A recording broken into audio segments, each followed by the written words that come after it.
Ngayon naman, mag-terminate tayo ng FOC o ng fiber optic cable.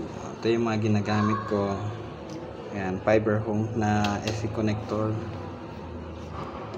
Una, after mo ma-ready yung mga gamit mo, pulan muna natin siya.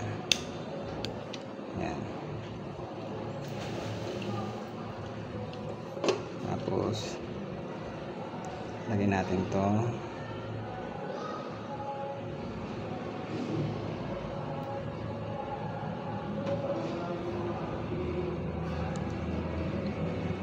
At balatan na natin yung FOC. So sa pagbalat niyan, yung arrow, meron po yung arrow.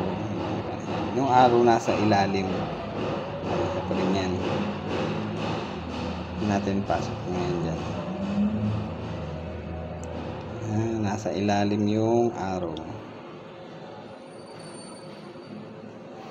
Tapos tingnan natin to ng kaunti. Ito, kahit hilain. Yan. Tapos punasan. Yung iba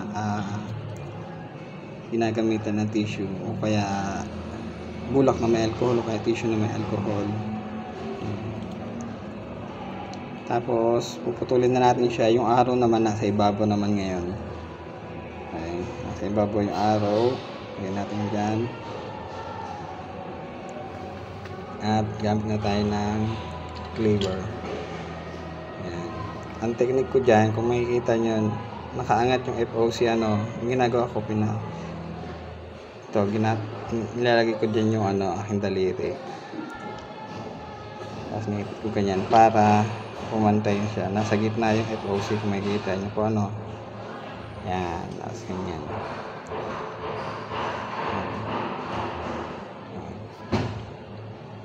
Tapos putulin na natin. Angat. And pagputol nyo, dapat yung may kita nyo yung dulo ng FOC nakapantay dito sa talim. Pag hindi siya pantay, ulitin nyo lang po ulit kasi mali yun. May sukat na po kasi yan. Yun yung tamang sukat niya para pumasok siya dito sa SC connector. Nalagyan na natin siya sa SC connector. Make sure na naka-unlock yan, nakababa ito.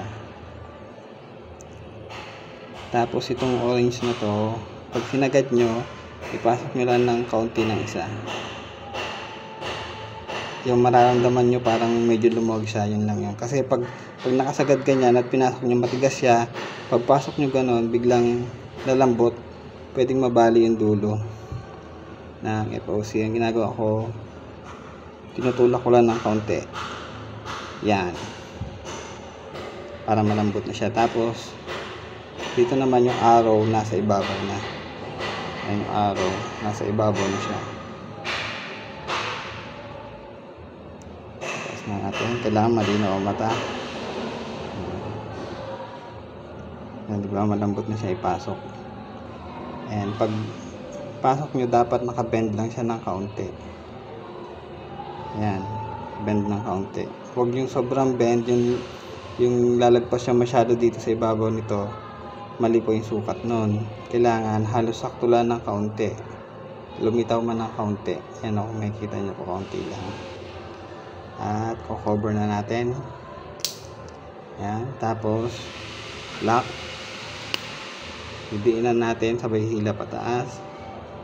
Tanggal na natin to. Yan, mamaya na natin tanggalin itong cover pagka papasok na siya din sa kung saan man siya ilalagay. So yun lang. Maraming salamat.